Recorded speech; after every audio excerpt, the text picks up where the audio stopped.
6 Skyview Network, sponsored by Terry Lambert Hyundai.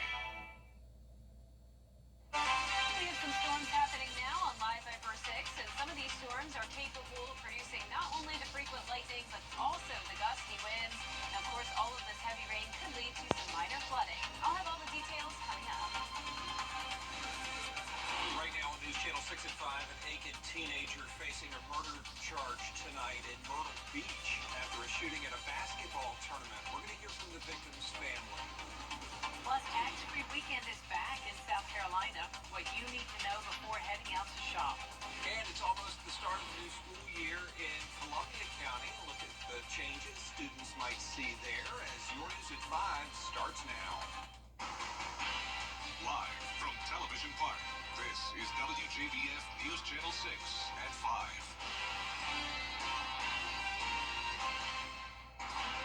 Good evening, everybody. I'm Brad Means. And I'm Jenny Montgomery. Thanks so much for joining us. We want to begin with a first check of our weather with Chief Meteorologist Jenna Petracci. Yeah, busy day out there for sure. Jenna, some strong storms, more of them, will soon be moving through this area.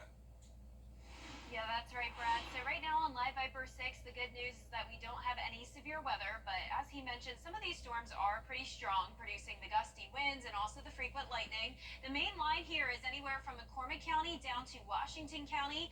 This is pushing into parts of McDuffie County now, but you can see we had that flashing polygon earlier. That has now been dropped, and it's not going to be extended into McDuffie County. So mostly just light rain anywhere from McDuffie up to McCormick. Where we have the stronger storms, that's in places like Jefferson County and Washington County. You can see we have a couple lightning strikes here around Stapleton and to the north of Rennes. Also, we have that special weather statement for Washington County, and there's Sandersville and Tennell. Some storms to the north with all of that lightning. 16 strikes within the last 5 minutes. And then into Burke County, we're seeing some cells develop here, also outside of Hepzibah. So Richmond County has some rain. Southern Aiken County also has some rain, and we still have the aerial flood advisories lingering until around 6 o'clock, as there's been a lot of rain that's come down in those areas. But not a lot of rain so far in Waynesboro.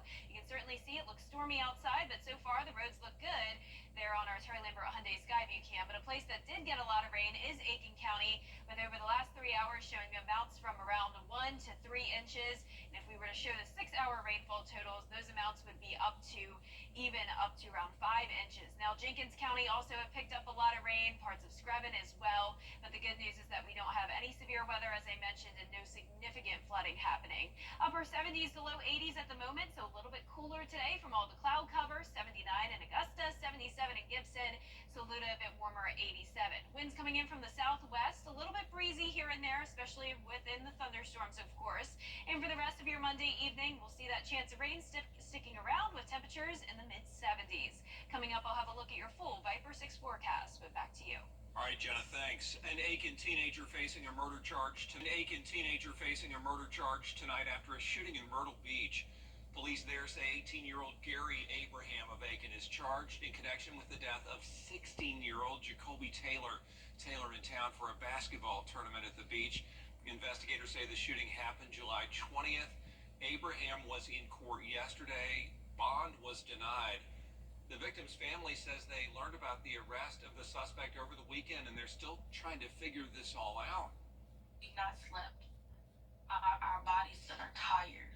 We're tired because we're angry. We're not sleeping. So my mom did say that. However, his mom, we're only optimistic. This is just one step. There are between 12 and 14 other people that need to be arrested. Let's be clear. We aren't happy. This is just the first step. And so far, investigators have not released what led up to this shooting. A Richmond County toddler at the center of a child abuse case has died. The victim is identified as 2-year-old Rayshawn Roberts. The child was found unresponsive in a bathtub on July 24th on Cross Street Court. Denacia McLennan is charged with child cruelty in this case. No word yet whether those charges will be upgraded now that Rayshawn has died. A downtown Augusta memorial could soon stand again.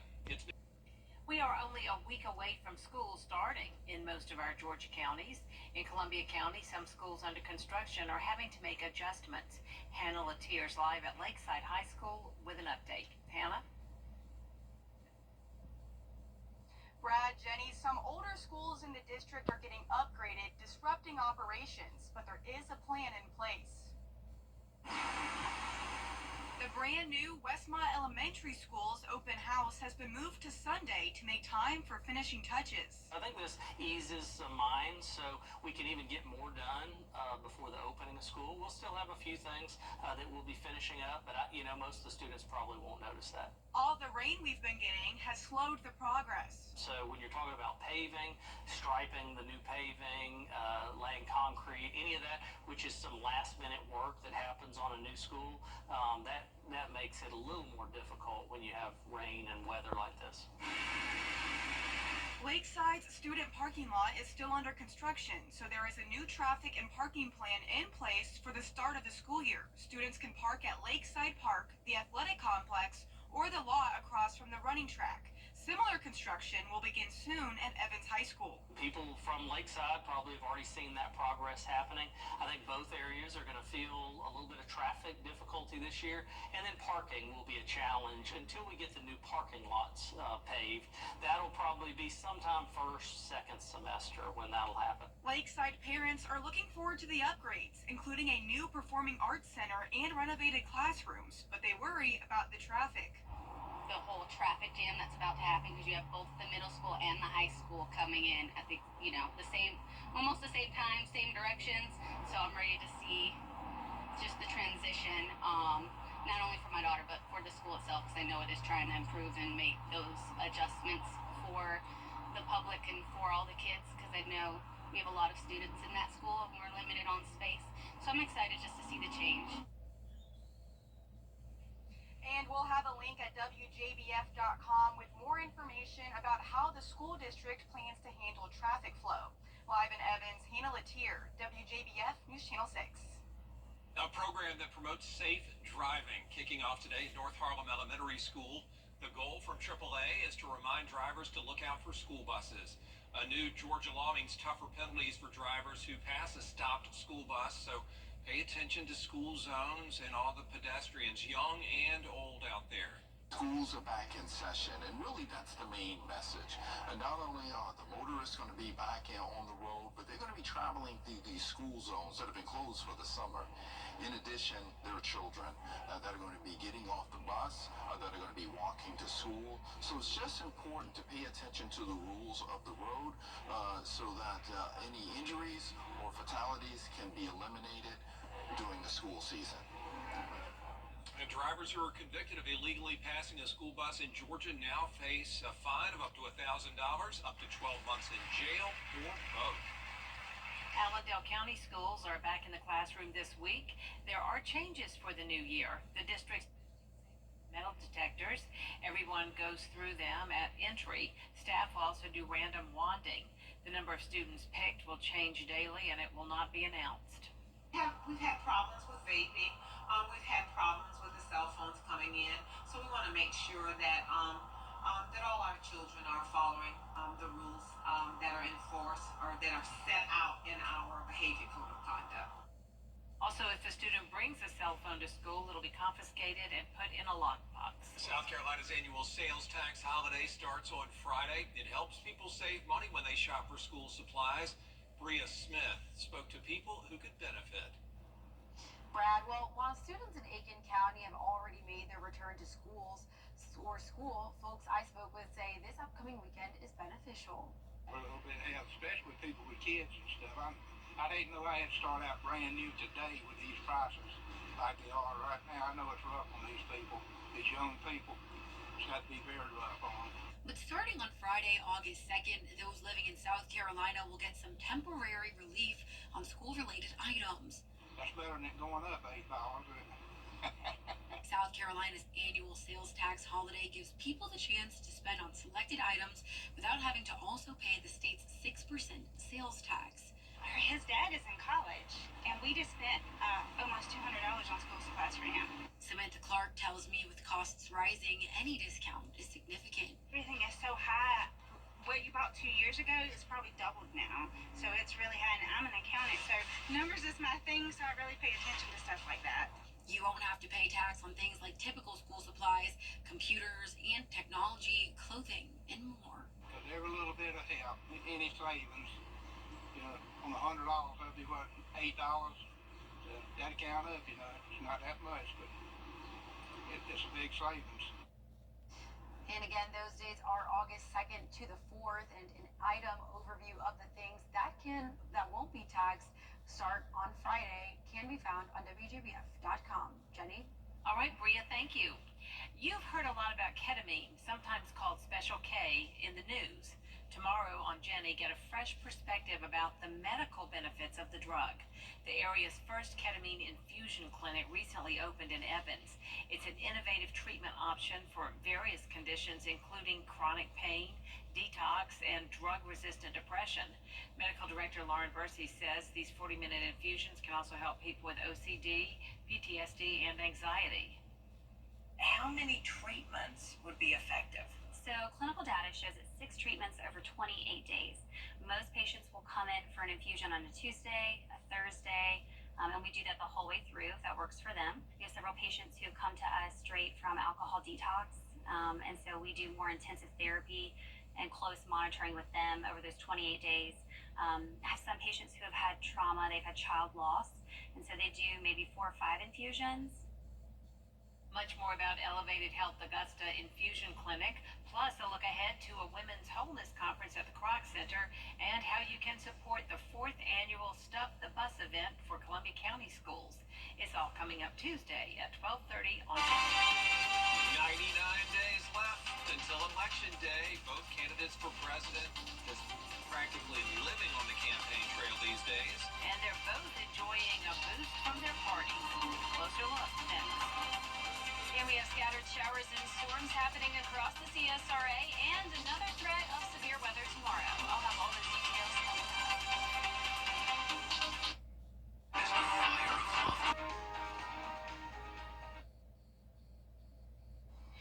Now, your most accurate forecast with WJBF Live 5 for 6.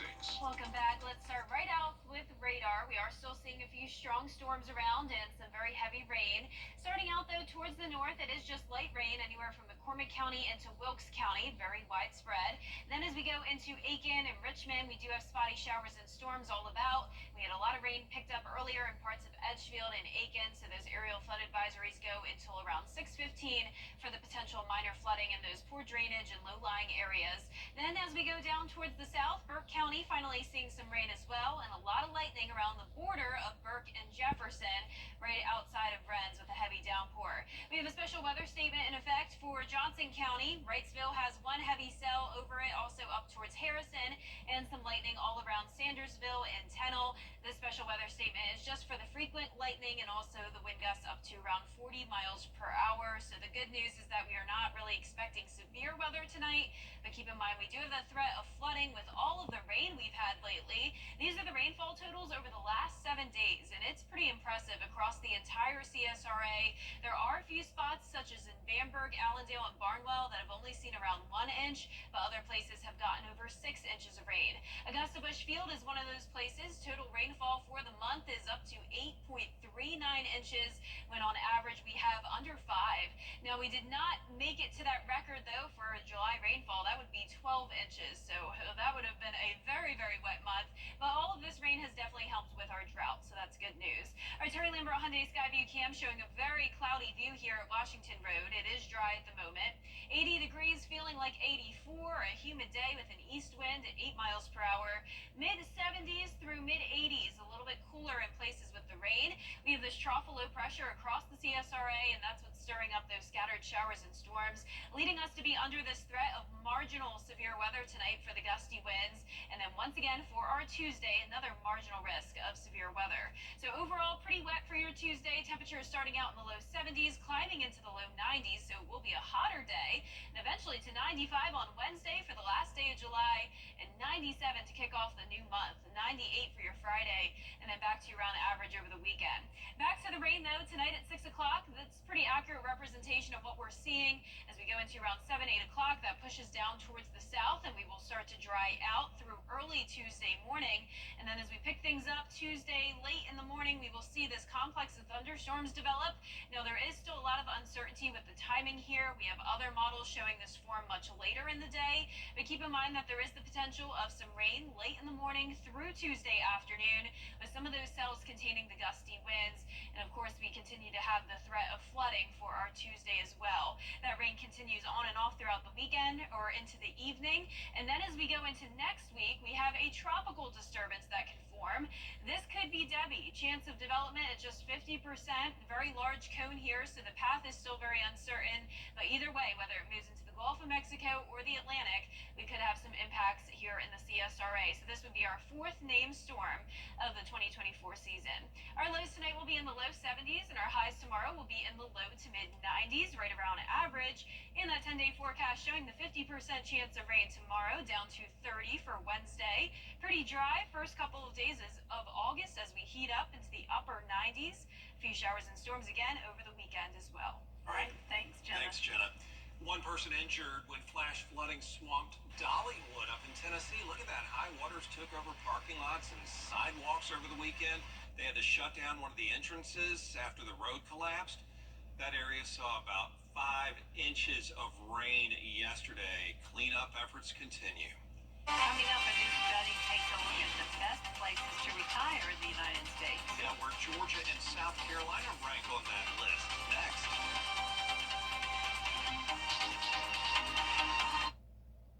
You still heard from Y'all hear us blow out the subwoofer? It's TV's biggest morning party, live with Kelly and Mark. Big stars and big surprises. Plus, Are you rooting for me or against me? don't miss the fun on the #1 entertainment talk show. Getting the other talk shows complain about us. They're like, it's too loud over there. Weekday mornings at 9 on News Channel 6. I like to live a balance. A new report is revealing the best and worst states where Americans can retire in 2024. And as it turns out, Georgia is ranked 3rd and South Carolina 4th. The survey from Bankrate looked at things like cost of living, health care, and overall well-being. Realtors say people from the North and Midwest move here because it's undervalued. Alaska and New York ranked at the bottom of the list. That is it for this half hour. There's more coverage you can count on coming up on News Channel 6 at 5:30. Still ahead, cracking down on swatted trucks in South Carolina. What you need to avoid, a license suspension. That's coverage you can count on continues.